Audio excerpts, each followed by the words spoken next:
I am prepping for solar flares, asteroids, government fallout, because our government's going to collapse. You're not prepping for a power outage or some bad weather. You're prepping doomsday. I have a fortress where I'll be able to survive. I'm prepped to withstand almost every event besides the end of time. You have 40 to 50 AR-15s, 15 Glock 19s, AK-47s. When does being prepared turn to paranoia?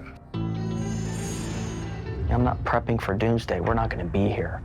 I'm prepping up until doomsday. Surviving the end of times, because they are coming. Go look at Noah's Ark. They got on the boat. I am prepping for solar flares, asteroids, government fallout, because our government's going to collapse. This upcoming year, I believe we are going to have total anarchy in the United States of America. Look at our border. It's broke. We are getting invaded. So for about 2 years, I was designing my own bunker for West Virginia. I ran across Vivos Shelters. It's like a 5-star underground hotel. It gives us a safe place to go and a peace of mind for us and the kids.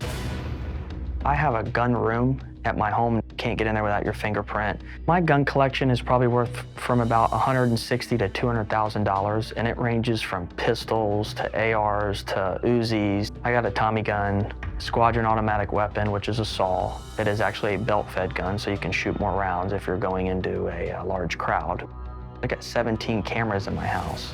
5 are just in the one room, and all my stuff's kept together. Everything's locked up. I have a military vehicle. I'm not going to be driving a Kia Soul. I'm going to be driving a fortified truck that I can smash through things, and I'm going to have my family with me and other friends, and we're all going to have AR-15s. If something was to happen, we would pack up as quickly as we can and load the truck up and drive to Indiana. Before I started prepping, I was always anxious. Now, when I see that, I know I have a plan, and prepping gives me peace of mind. Landon, Amanda, thank you both for being here. Now, you guys are not prepping for a power outage or some bad weather. You're prepping doomsday, true? True, but there could be multiple events. I'm not so much prepping for the apocalypse because we're not going to be here for that. I'm prepping for all the events that are going to happen before then.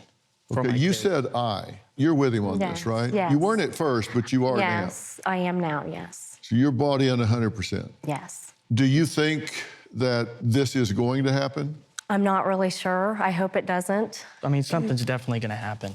We don't know when. We don't know the hour. But it's better be safe than sorry. Anybody will say that at some level you should have flashlights and drinking water and certain things around your house, but you've gone way beyond that. And you say it's not the apocalyptic event, like if a nuclear bomb is dropped, you say we're not going to survive that, right? Not if it hits our home, no. But let's just say a nuke hits in Israel. Let's just say Russia bombs Israel. I'm gone. I'm not waiting. And I have a fortress where I'll be able to survive. So the bunkers in people's backyards, they're only going to withstand certain events. I'm prepped to withstand almost every event besides the end of time. And how far do y'all live from the bunker? We're in Florida, so And the bunker that's in Indiana. Wouldn't you want to get something a little closer? I've thought about it, but these kind of bunkers we have, they're built by the United States Army Corps of Engineers. They were World War II shelters that were built. Yeah. And how long would it take you to get there? 15 hours probably. It could take longer. It could take 2 days, depending on how bad. I mean, what I've done is I took a map and I did 3 different ways to get there. That's why you got that 100%. Truck. Yep. My percentages of surviving went up tremendously. You got that parked at the house? That's parked at the shop. Oh, okay. You don't want that parked out in the front yard, right? Yeah. I don't think Robin would go for parking in front of the house. You have a lot of guns. Yes, quite a few. You have 40 to 50 AR-15s and 15 Glock 19s, AK-47s, bulletproof vests. Yep. Is that to shoot at an invading army, or is that to hold off the neighbors who are now desperate? I buy a lot of the same stuff because we are going to have a lot of people that are coming with us, my family. So everybody's going to get a gun. Everybody's going to get a pistol when we get to the bunker.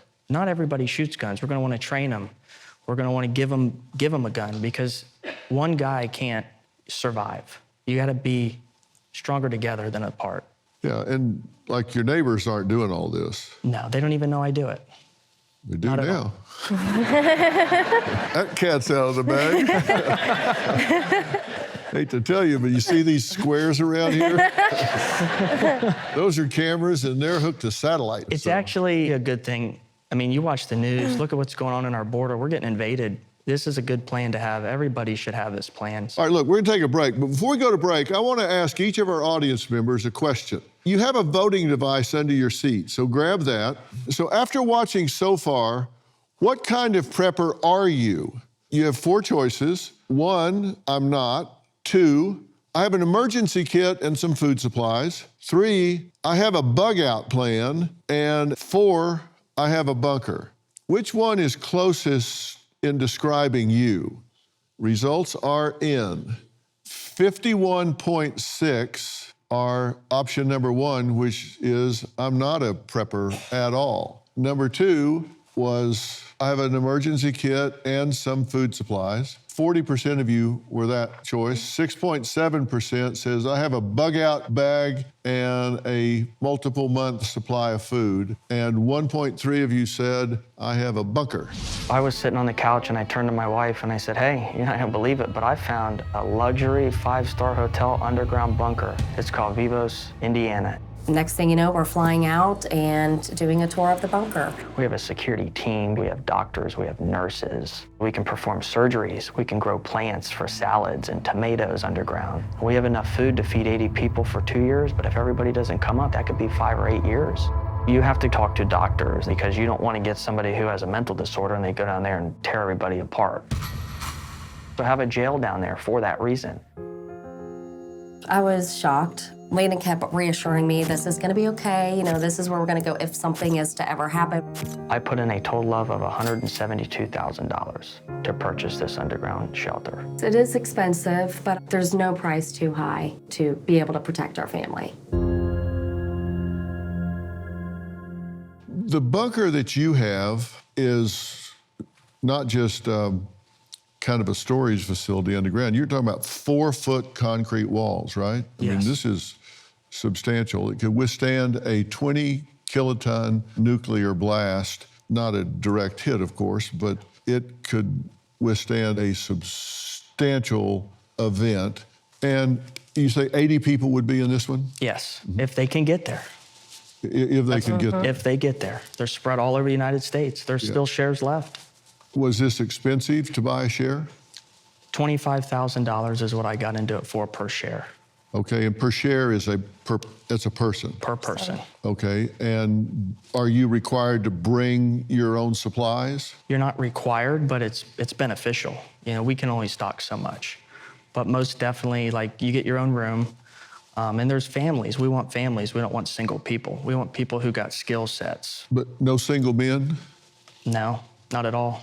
Why? Because that would cause that's not what we're looking for in there. That would just cause chaos. Yeah, I wouldn't be accepted, right? You might, you and your wife. Well, but you don't like older people. No, that doesn't bother me.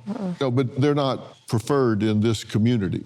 It's kind of like Noah's Ark. They had the boat, they had everything in there. We allow the pets, and our goal is to repopulate if something happens. That is the vision here in this exact shelter. And everybody has to bring something to the table. Yes, 100%.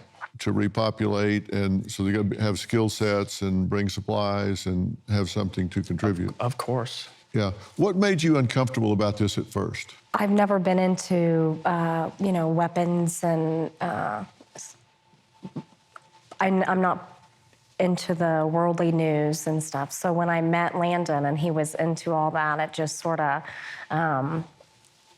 I was nervous, and I was like, okay, how am I going to deal with this? But I did. We've been together 8 years, and it just sort of came naturally, but it was, scary at first. Have you become proficient in firearms? Not yet, no. Not yet? Does that bother you, scare you? It does, yes.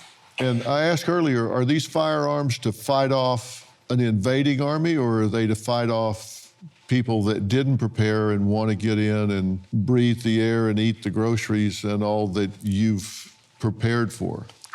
Those weapons are to fight off any intruder. It could be an army. Maybe our army goes against us. I don't know.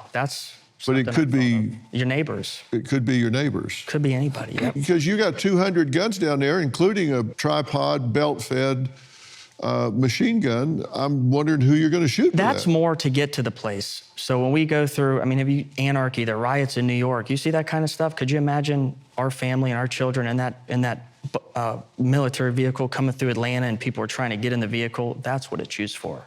I'm going to be out of my neighborhood pretty quick because in our community, we have a network and an email network. So when things happen, we have people that are within the Army Corps that they still work with the Marines. So they let us know, hey, look what's going on in Israel. So we can leave when we want. You say you have to spoon feed this to women in general because they don't grasp this.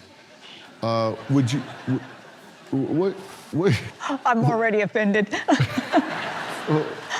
what do you think about that?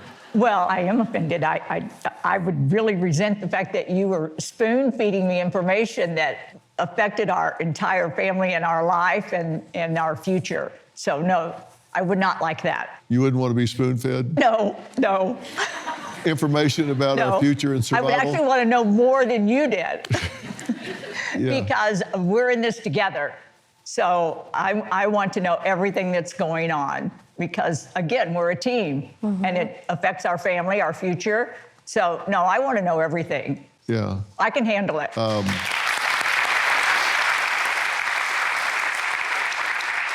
I would bet all I could gather she's a better shot than you are. She's very firearms proficient. That's good. I'll ask the women in the crowd, would you want to know what was going on straight up? Yeah. Raise your hand if you would. Yeah. Could you handle it? Yes. Yeah. I mean, are there specific things you haven't told her? Yeah, a lot about the wars and just everything that makes me do what I do. And that's what I've tried to talk to people in my family. This is why I have this feeling, because they just don't want to hear it. Oh, I don't want to hear that. Well, you need to. Look what's going on. Well, apparently you don't need to because you're not telling her. Well, I've tried to talk to her, and I just don't want to scare her. Yeah, do you have one of those, what do they call them, televisions? Yes. I watch news every night. And I watch a little bit with him too. Yeah, because you can gather information and you can go to the internet and gather even more information. Some of it's even true. If I were you, I'd want to know what the hell was going on.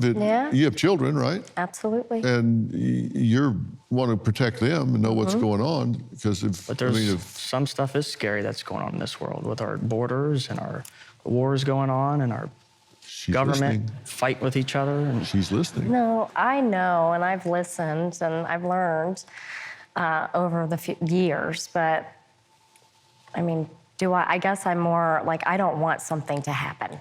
So I'm trying not to believe, like this could happen, It's real. Something's going to happen. We just don't know when. Could be this year. Could be next year. It's better to be prepared, and it's better to have a good, solid plan. Know where you're going, solid foundation, food, weapons, ammunition to support your family and where you're going. Are you prepared to shoot the neighbors if need be?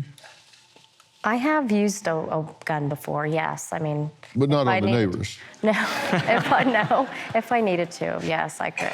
Okay, you would shoot the neighbors if you needed to. If I had to, yeah. Yeah. Well, y'all are going to be popular on your street when you get home.